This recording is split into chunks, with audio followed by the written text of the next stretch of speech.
नमस्कार, आप देख रहे हैं एबीपी न्यूज। आज हमारे साथ हैं इंद्रप्रस्थ विकास पार्टी के निगम पार्षद साहिब कुमार आसीवाल जी। वार्ड नंबर 107 विकासपुरी विधानसभा में एक मिसाल काम है, जो जनता के बीच रहकर जनता के कार्य को करना ही अपना कर्तव्य समझते हैं। स्थानीय निवासियों का कहना है कि श्री साहिब कुमार आसीवाल जी के प्रयासों से न केवल क्षेत्र का विकास हुआ, बल्कि लोगों का विश्वास बढ़ा है। इंद्रप्रस्थ विकास पार्टी के विजन को धरातल पर देख सकते हैं। तेजी से विकास हो रहा है, वार्ड बदल रहा है, वार्ड की तस्वीर बदल रही है। वार्ड नंबर 107 को आदर्श वार्ड में बनाने में 24 घंटे धरातल पर काम हो रहा है। विकासपुरी में हो रहे इन कार्यों ने यह साबित कर दिया कि अगर इच्छा शक्ति मजबूत हो तो बदलाव मुमकिन है। श्री साहिब कुमार आसीवाल के नेतृत्व में विकास का यह पहिया रुकने वाला नहीं है और ना ही थकने वाला है। बुलेट ट्रेन के तरीके से विकास हो रहा है, बदल रही है तस्वीर, तेजी से विकास हो। श्री आशीवाल जी ने दिल्ली के मुख्यमंत्री रेखा गुप्ता जी की जमकर तारीफ की और स्वास्थ्य मंत्री डॉक्टर पंकज सिंह की भी तारीफ की। साहिब कुमार आसीवाल ने बताया कि देश के प्रधानमंत्री नरेंद्र मोदी ने जो निर्णय लिया है, अभी सोने को ना खरीदे, कम पेट्रोल खर्च करें, तेल की बचत करें, यह निर्णय बिल्कुल सही है। आप देख रहे हैं एबीपी न्यूज, शाहिद वसीम खान के साथ, नई दिल्ली। दर्शकों, ये भी आपका स्वागत है। इस वक्त मैं आपको सीधी तस्वीर दिखा रहा हूँ विकासपुरी से। इंद्रप्रस्थ विकास पार्टी से हमारे साथ जुड़ चुके हैं वार्ड नंबर 107 से विकासपुरी से श्री आसीवाल, जो श्री साहिब सिंह आसीवाल जी, जिन्होंने समाज के लिए, समाज हित के लिए, जनता के लगातार जो अपने कार्य के नाम से जाने जाते हैं, जिनकी विकासपुरी विधानसभा के अंदर एक छवि है, जो जनता के कार्य को समझना ही सबसे पहले अपना कर्तव्य समझते हैं, सबसे पहले अपना धर्म समझते हैं। आइए चलिए और जानते हैं और बात करते हैं, कुछ खास मुद्दे पर आज चर्चा करेंगे। तो सर, स्वागत है आपका ये चैनल में। धन्यवाद वसीम भाई, आपके चैनल का और आपका स्वागत है। और बताइए, हुक्म फरमाइए। जैसे हम बात करेंगे विकासपुरी विधानसभा की। लगातार मैं देख पा रहा हूँ दिल्ली में भारतीय जनता पार्टी की पूर्ण बहुमत की सरकार है। दिल्ली की पहली एक ऐसी मुख्यमंत्री, ये मैं नहीं कह रहा हूँ, ये जनता कह रही है, दिल्ली के लोग कह रहे हैं। तो रेखा गुप्ता जी 2 बजे रात को रोड पर होती है, सड़क पर होती है, आपके क्या विचार हैं? मैं जो दर्शक देख रहे हैं वो जानना चाहते हैं। ये हकीकत बात है कि ट्रिपल इंजन की सरकार है, तो काम तो इनको करना ही पड़ेगा। और जैसा कि काम करने वाले आदमी के लिए कोई समय सीमा तय नहीं होती, वो कभी भी मतलब जिसको जन सेवा करनी है तो वो किसी भी समय समय उठ करके चल सकता है, देख सकता है कि मेरे क्षेत्र में क्या क्या है और क्या क्या हो रहा है, क्या क्या नहीं हो रहा है, कहाँ कुछ ऐसी गड़बड़ी है, कहाँ नहीं है। तो उनके ऊपर संज्ञान लेना ये एक बहुत बड़ी बात है। मैं तो धन्यवाद दूंगा दिल्ली की मुख्यमंत्री साहिबा को कि अगर वो ऐसा कर रही हैं तो ये बहुत अच्छी बात है कि पब्लिक के बारे में वो इतना सोच रही है। तो इसका मतलब ये दिखाता है कि वो काम करने के लिए बहुत ज़्यादा सिंसियर है। तो धन्यवाद है ऐसी मुख्यमंत्री को, और होना भी ऐसा ही चाहिए नेता को कि जन जागरण तक उनका मैसेज पहुँचे और लोगों तक वो, अगर वो स्वयं जा रही है, तो इससे बढ़िया मुख्यमंत्री और दिल्ली के लिए क्या हो सकता है। फिर साहिब आसवाल जी, मेरे से लाखों हजारों करोड़ों आपको दर्शक देख रहे हैं। हमारे इस चैनल पे एक इंटरव्यू चल रहा है दिल्ली के मुख्यमंत्री रेखा गुप्ता जी का। वो कह रही आम आदमी पार्टी आपदा पार्टी थी, घोटालेबाज पार्टी थी, झूठी पार्टी थी। इसके बारे में क्या कहना है कुछ आपका? देखिए, अगर उन्होंने काम किया होता तो मैं आपको बात बताऊं, हम लोग निगम में आए तो उस पार्टी से ही बन कर के आए थे, लेकिन पहले और आज के उस पार्टी में बहुत बड़ा अंतर आ गया। वहाँ कुछ लोगों की वो पार्टी हो गई है, और कुछ ही लोग उसमें ऐसे हैं जो कि अपनी एक तरीके से हिटलरशाही और जो जिस तरीके से वो पार्टी को चलाते हैं, तो इसी कारण से लोगों ने उनसे दूरी बना ली। आज हमारे 16 काउंसलर जो उनसे अलग हुए थे, वो इसी वजह से हुए थे कि काम कुछ हो नहीं पा रहे थे, और लोगों के बीच में जब हम जा रहे थे तो बड़ा दिक्कत महसूस कर रहे थे। तो इस वजह से हमने उन लोगों से अलग होना स्वीकार किया। ये नहीं कि किसी लोभ लालच में या किसी चीज़ में, लेकिन उनसे अलग इसलिए हुए कि कुछ काम करवा पाएँ। जैसे आज हम लोग कहीं ना कहीं अगर बीजेपी के समर्थन में आए थे तो हमें मुख्यमंत्री फंड से हमें कुछ जैसे पैसा मिला, तो लोगों के लिए वो रोड वगैरह के लिए पैसा मिला, तो हमने वो लोगों को तक पहुंचाया। और आज उससे कम से कम क्षेत्र में जो काम हुए हैं, तो उससे अपने आप में भी गर्व महसूस होता है। अन्यथा ऐसा लग रहा था कि हम ऐसे समय में काउंसलर बने हैं जिस समय में वो ना तो कूड़ा उठवा पा रहे थे, ना सफाई करवा पा रहे थे, ना उन्होंने कोई फंड ही दिया काउंसलरों को। एक काउंसलरों पर भी उन्होंने ऐसा एक जालसाजी का एक बुनी कि उन्होंने ये सोचा था कि हम बीजेपी के काउंसलरों को पैसा नहीं देंगे और आम आदमी पार्टियों को जो काउंसलर है उनको पैसा देंगे। तो उन्होंने 25 लाख रुपए सीमित किए, अब 25 लाख रुपए में क्या होता है, उसमें वर्क्स की गाड़ी ले लो या लेबर ले लो या लाइट्स ले लो, या सारा तो काउंसलर फंड में से ही करना आम पड़ता है। आदमी पार्टी के जो मुखिया थे, दिल्ली के पूर्व मुख्यमंत्री अरविंद केजरीवाल जी कहते हैं गरीबों की पार्टी है, गरीब के हित के लिए काम करती है आम आदमी पार्टी। देखिए, कथनी और करनी में बहुत बड़ा अंतर है। वो ठीक है, एक नॉर्मल से दिखते ज़रूर हैं, लेकिन नॉर्मल आदमी है नहीं वो वीआईपी से भी बढ़कर वीआईपी है सारे। नाम से जाने जाते हैं अरविंद केजरीवाल जी। वो देखिए, एक पब्लिक में उन्होंने जो संदेश दिया वो एक दिखावटी वाला संदेश है। निकल के आ रहे तो पावर के कट को जोड़ते थे पहले, हाँ, पहले कुछ ऐसा किया, लोगों में को भ्रमित किया, लोग भ्रमित भी हुए, लोग उनसे ये सोच भी रहे थे कि भाई काम करेंगे, लेकिन उसके बाद में जो पार्टी बनने के बाद में जो काम हुए हैं, तो वहाँ जो अच्छे लोग जितने भी थे, चाहे वो प्रशांत भूषण है, शशि भूषण है, या योगेंद्र जी हैं, या वो कुमार विश्वास हैं, या कपिल मिश्रा जी हैं, या जितने भी लोग अच्छे लोग थे, वो छोड़कर क्यों गए? कहीं ना कहीं तो कोई कारण था ना उनका, क्योंकि ये लोग एक तरीके से स्वार्थ वाली पार्टी बन गई थी। कुछ ही लोग अपना स्वार्थ पूरा कर रहे थे इसमें। अब खास पार्टी बन चुकी है। अब वो खास पार्टी बन गई, इस वजह से उसके बहुत से आपने देखा होगा कि अभी जो 7 एमपीपी के राघव चड्ढा जैसे चले गए, संदीप पाठक जी, जो एक तरीके से मैं यूँ कहूँगा कि जिन्होंने बहुत मेहनत की और उन्होंने लोगों को जोड़ने में काफ़ी समय लगाया, लोगों तक पहुँचे। उनके सगे भाई जो पार्टी जो छोड़ दी। हाँ, तो अब ये लगा लिए, अगर सपोज कीजिए मेरा ही सगा भाई हो कोई, और मैं जिस पार्टी में, वो मेरा परिवार ही नहीं रहेगा, तो वो इसका मतलब मैं कहीं ना कहीं उनके विरुद्ध जा रहा हूँ, गलत कर रहा हूँ। उनकी सोच अच्छी है कि वो नहीं चाहते मेरे से जुड़ना, मेरी सोच अगर गलत है तो फिर वो उस तरीके से रहेगा ना। तो मैं आपको सीधी बात करूँगा आपसे, विकासपुरी के जो स्वास्थ्य मंत्री है डॉक्टर पंकज सिंह जी, वो भी जिस तरीके से दिल्ली के मुख्यमंत्री रखा गुप्ता जी 2 बजे रात पर होती है, रोड पर होती है, सड़क पर होती है, विकासपुरी के जो स्वास्थ्य मंत्री पंकज जी, वो भी लगातार काम के नाम से अपने जाने जाते हैं। क्या कुछ कहना चाहेंगे उनके विषय में? मैं, देखो जी, मैं पंकज सिंह जी को आज से नहीं जानता, बहुत पुराना उनको जानता हूँ, और उनकी कार्यशैली इतनी है कि वो इतना काम करने में विश्वास रखते हैं कि आप कोई उन तक मैसेज एक पहुंच जाए और काम की कोई किसी प्रकार की रिपोर्ट उन तक पहुंच जाए, वो काम होगा, डेफिनेटली होगा। और उनका काम लेने का एक अलग स्टाइल है। जब मैं, मेरे जैसे वार्ड में भी आप विश्वास कीजिएगा, कम से कम 10 से 12 करोड़ रुपए का उन्होंने खुद बजट दिया है।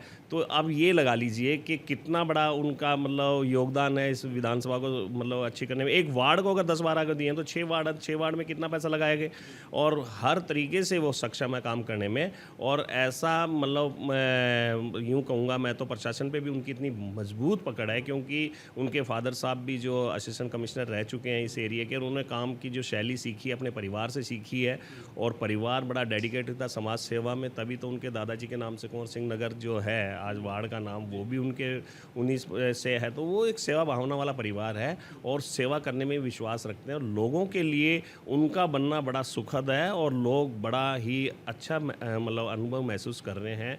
पूरे विधानसभा में देख लीजिए, चारों तरफ काम अब लग पड़े हैं और हो रहे हैं लोगों के, और लोग सुखी हैं। जहां निकलने के लिए रास्ते नहीं थे, आज वहां रास्ता सूक्ष्म हो गया, और बड़े अच्छे लोग अच्छा फील कर रहे हैं। तो मैं धन्यवाद देता हूं कि ऐसे मंत्री बन करके आए हमारे साथ। देखा भी और दिखाया भी विकासपुरी के अंदर लगातार। अभी जो है आरोग्य मंत्री का उद्घाटन हुआ, मैं उस प्रोग्राम में आया था, लगातार कहीं ना कहीं प्रोग्राम लगे रहते हैं स्वास्थ्य मंत्री जी, तो उसके लिए कुछ कहना चाहेंगे? मैं आपको आरोग्य मंत्री जो मंदिर जो बनाए इन्होंने मोहल्ला क्लिनिक के स्थान पर, मोहल्ला क्लिनिक जब थे तो उसमें क्या है कि कई बार तो डॉक्टर्स नहीं होते थे और कई बार दवाइयाँ नहीं होती थी। तो ठीक है, उन्होंने एक सुविधा शुरू की थी पब्लिक के लिए। मैं ये नहीं कहता कि उनका कोई 100% ही गलत था, लेकिन मैं इतना ज़रूर कहूँगा कि आरोग्य मंदिर और बेटर हो गया है, और लोगों को पूर्ण रूप से एक तरीके से जो इलाज का है वो भी पूरा मिल रहा। वहाँ पर जितने टेस्ट हैं लगभग 250 टेस्ट के आसपास उसमें हैं, तो वो टेस्ट भी होते हैं और दवाई वगैरह भी पूरा मिलता है, डॉक्टर्स पूरे होते हैं। सीधी बात करूंगा मुद्दे की, आपके वार्ड की बात करूंगा, और आप वार्ड नंबर 107 से निगम पार्षद हैं, और लगातार मैं सर्वे कर रहा हूँ, अपने एबीपी न्यूज़ चैनल के माध्यम से सर्वे कर रहा हूँ, तो यहाँ की जो जनता, यहाँ के जो लोग हैं, तो वो आपकी तारीफ करते हैं। 10 साल का बच्चा भी आपको जानता है, तो किस तरीके जनता के बीच में आपने रह करके जनता के काम करना एक सबसे बड़ा कर्तव्य समझा आपने, एक 10 साल के बच्चे भी आपको जानता है। देखिए, मैं आपको बात बताऊं, मैं वसीम भाई, मैं आज से नहीं, लगभग 2012 से पहले से मतलब एक तरीके सक्रिय राजनीति से जुड़ गया था। और इस राजनीति में जब मैं आया तो मैंने देखा कि लोग बन तो जाते हैं, चुनाव जीतने के बाद, बनने के बाद में वो पब्लिक के तक नहीं पहुंच पाते। तो मैंने ये कहा कि ऐसा क्यों है, इतना तो वीआईपी कल्चर नहीं होना चाहिए, और निगम पार्षद तो एक ऐसा नेता होना चाहिए कि जिससे कि लोगों तक वो सबसे पहले जुड़ता है, तो उसको सबसे पहले जुड़ना भी चाहिए। और उसके काम रोज़मर्रा के जैसे कूड़ा रोजाना का होता है, और आपको देखा है कि यहाँ एरिया के अंदर गंदगी होगी तो मलेरिया फैलेगा, मलेरिया के लिए भी पूरा चाहिए, सिस्टम चाहिए, तो उसके ऊपर ध्यान देना। और लाइट्स जैसे रोजाना की है कहीं ख़राब है तो उसको मतलब चेंज करवाना, ठीक करवाना, ये कुछ काम थे जो करने चाहिए थे, जो पहले नहीं होते थे। लेकिन मैं कुछ खास बात करूंगा, यहाँ की जो जनता है, जनता ये कह रही है, जब भी हम फोन करते हैं आपको, जब भी आपकी जनता आपको याद करती है, आप तुरंत फोन उठाते हैं। अगर किसी कारण आपका फोन नहीं उठा तो बैक कॉल आपको जाती है। आप पहले कैसे निगम पास दिल्ली के अंदर है जो बैक कॉल करते हैं, अगर फोन नहीं उठा किसी कारण तो? नहीं, ये मेरा शुरू से ही बना रखा है मैंने, और मेरे साथ कोई नहीं है। मेरा फ़ोन नंबर मैं डायरेक्ट लोगों को देता हूँ, और एक मेरा जो हेल्पलाइन नंबर है, जैसे मेरा नंबर है आपका 9550603334, ये नंबर भी मैंने लोगों को फ्लैश कर रखा है। यहाँ हमारी बेटी समान बैठी है ज्योति, वो उसके बाद जितनी भी कॉल आती है उनको कॉलों को रजिस्टर करती है, और फिर उसके बाद जो कोई कंप्लेंट है तो वो दोबारा उनके पास कॉल करके पूछती हैं भाई हुआ या नहीं हुआ। और मैंने इस क्षेत्र में, आप हकीकत मानिएगा, लोग ठीक है निगम पार्षद मैं ये नहीं कहता, सभी काम करने में विश्वास रखते हैं, मैं आपको और किसी की बुराई नहीं करूँगा, लेकिन मैंने अपनी पर्सनल ट्रॉली, अपने ट्रैक्टर पर्सनल बना रखा है, और उस पर लेबर मेरे कम से कम भी हमने रखे हैं 15-16 आदमी जो पूरे क्षेत्र को वॉच करते हैं और देखते हैं, और जहाँ कहीं समस्या उसका समाधान भी तुरंत करते हैं। तो ये है, उसी मुद्दे को माने, हम उसी बात को मानेंगे जो हम अपने एबीपी ने चलो मतलब सर्वे करेंगे, जो वार्ड 107 की जनता कहेंगे हम उसे मानेंगे। जनता आपका नाम कहीं ना कहीं आपने जनता के लिए, समाज के लिए आपने काम किया। मैं शुक्रगुजार हूँ उस परमपिता परमेश्वर का भी और जनता जनार्दन का भी। वो बिल्कुल अगर ऐसा सोचते हैं तो ये मेरे लिए एक बहुत बड़ी बात है। और मैं सही बात तो हकीकत मानिएगा, जब मैं चुनाव में आया था तब भी मैंने ये कहा था कि अभी ज़िंदगी में आपको कभी कोई ऐसा काम, मैं गलत काम नहीं करूँगा जहाँ आपको शर्मिंदा होना पड़े। आपके द्वारा जो दिए गए काम वो सारे काम करूँगा, और आपको कभी शिकायत का मौका नहीं दूंगा। तो इस काम को आज तक मैं निभाता आ रहा हूँ, 4 साल के लगभग आसपास लगभग हो जाएंगे अभी। तो अब बच्चा जो है उसके बाद तो और ज़्यादा सिंसियर होकर। पहला और आखिरी सवाल, दिल्ली के पूर्व मुख्यमंत्री श्री अरविंद केजरीवाल जी ने कहा था कि मोदी जी आपको दिल्ली जीतने के लिए, सत्ता दिल्ली में पाने के लिए 7 जन्म लगेंगे। घमंड तो रावण का भी नहीं चला। दिल्ली की जनता ने आम आदमी पार्टी को दिल्ली से भाग रास्ता दिखाया। अब मैं बात करूंगा बंगाल की। आपने देखा ममता दीदी को बंगाल से भाग रास्ता दिखाया। बड़ा मुश्किल काम, बड़ा कठिन काम है। कैसे संभव हो पाता? देश के प्रधानमंत्री मोदी जो कहते हैं वो मुमकिन हो जाता है। देखिए प्रधानमंत्री साहब, मैं तो कहता हूँ ये अच्छा मतलब भारत देश का भाग्य है कि हमें ऐसा प्रधानमंत्री मिला है जिससे कि वो राष्ट्र सेवा को परम धर्म मानते हैं, और इसके अलावा कुछ सोचते ही नहीं है। वो जो आदमी, एक बात बताइए, 18 से 20 घंटे काम करता हो, उस आदमी के लिए मतलब आप यहाँ देखिए कि हमारा सौभाग्य है कि ऐसा आदमी हमें मिला है, तो हमें उसकी ज़्यादा कदर करनी चाहिए। बल्कि कई लोग उनके बारे में जो कुछ शब्द बोलते हैं तो बड़ा तकलीफ़ होती है कि उन्होंने आज तक अपने लिए तो कुछ बनाया ही नहीं है। अब ये देखिए कि इतना बड़ा विश्व के अंदर आप देख रहे होंगे युद्ध चल रहे हैं, कई देशों का युद्ध चल रहा है, उसमें भी उन्होंने हमारे यहाँ अभी तक भी, मैं आपको बात बताऊँ, ऐसा संभाल रखा था उन्होंने, किसी बात की कोई परेशानी नहीं होनी दी। जनता कह रही थी सिलेंडर नहीं मिल रहा था। देखिए एक बात बताएं, कई बार क्या होता है, सिलेंडर सब मिल रहा था, लेकिन कई बार क्या होता है कि हम जब पैनिक ज़्यादा हो जाते हैं तो स्टोर जब करेंगे तो उससे दिक्कत आएगी, और जिससे कि जो जितने ब्लैक करने वाले होते हैं या जो गलत काम करने वाले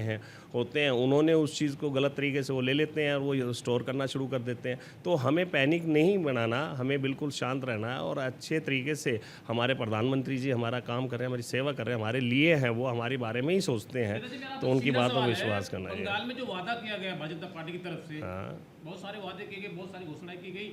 बड़ा मुश्किल काम है, बड़ा कठिन काम है। कहा गया जो भी दोषी होगा उनको बख्शा नहीं जाएगा, सलाखों के पीछे डाला जाएगा। अमित शाह जी कह रहे हैं, ऐसा क्या संभव है? क्या आम आदमी पार्टी के तरीके से?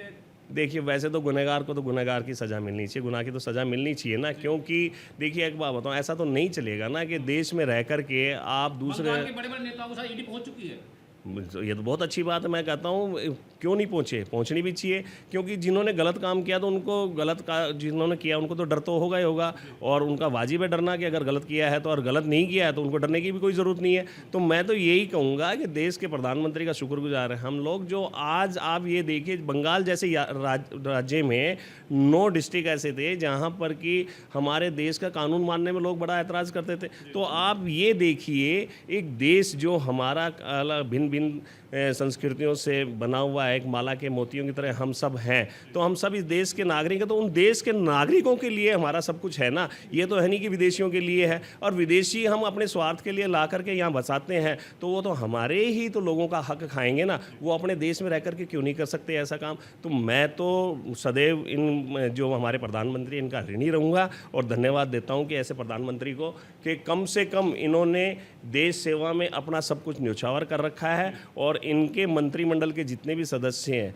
वो जब इनको काम करते हुए देखते हैं तो वो पूरा काम कर रहे हैं और देश सेवा में लगे हुए हैं। और जैसा कि अभी आपको एक मैसेज भी मिला होगा कि प्रधानमंत्री साहब ने अभी जो है आपको देखा होगा कि सोना और जो हमारा पेट्रोल डीजल वगैरह के लिए उन्होंने जो बात की है, मैं कहता हूँ ऐसी स्थितियों में देश के ऊपर जब कोई परिस्थिति ऐसी बन जाए और जिससे पूरा वर्ल्ड इफ़ेक्ट हो रहा है, तो हमारे देश में भी हमारे नागरिकों का कर्तव्य बनता है कि हमारे प्रधानमंत्री साहब ने जो संदेश दिया है वो देश हित में दिया है, जो फैसला लिया वो सही लिया है। तो सोने के बगैर तो हम रह सकते हैं, क्या ज़रूरत है हमें, ठीक है, सोने के बगैर रह सकते हैं हम लोग हमारे देश में, ठीक है। सोना बेटियों के लिए शादियों ब्याह शादियों में इसमें दिया जाता है, तो हम क्यों ना उसकी जगह कुछ और दे करके, चाहे कैश दें, चाहे FD करवाएं, चाहे कुछ भी करवाएं, तो उससे क्या होगा, वो बढ़ेगा ही घटेगा नहीं, ऊपर नीचे नहीं होगा, देश के लिए भी रहेगा। तो मेरा कहने का मतलब ये जो पेट्रोल और हम ये जो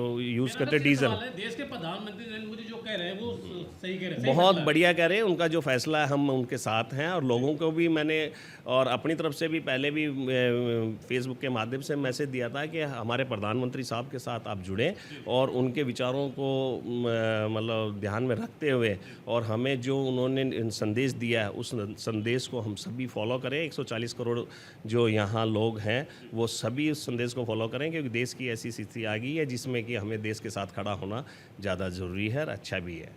धन्यवाद आपका। तो दर्शकों, लगातार मैं आपको तस्वीर दिखा रहा हूँ, विकासपुर से हमारे साथ जुड़ चुके थे इंद्रप्रस्थ विकास पार्टी के एक ऐसे निगम पार्षद जो किसी परिचय के मोहताज नहीं, वार्ड 107 श्री साहिब कुमार असीवाल जी, जिन्होंने लगातार जनता के लिए, समाज के लगातार 24 घंटे जो अपने कार्य के नाम से जाने जाते हैं, इन्होंने दिल्ली के मुख्यमंत्री रेखा की जमकर तारीफ की। और साथ ही साथ मैं बात करूंगा देश के प्रधानमंत्री नरेंद्र मोदी की जमकर तारीफ की। इन्होंने कहा कि देश के प्रधानमंत्री जो कह रहे हैं कि सोने को अभी ना खरीदा जाए, और जो जिस भी मुद्दे पर बात करें उनके जो फैसले हैं उन फैसलों को लेकर ये काफ़ी ज़्यादा खुश हैं और कह रहे हैं कि देश हित में जो काम हो रहा है वो बिल्कुल सही हो रहा है। देश के प्रधानमंत्री नरेंद्र मोदी जी ने जमकर तारीफ की। और आप देख रहे हैं ABP न्यूज़, शाहिद वसीम खान के साथ।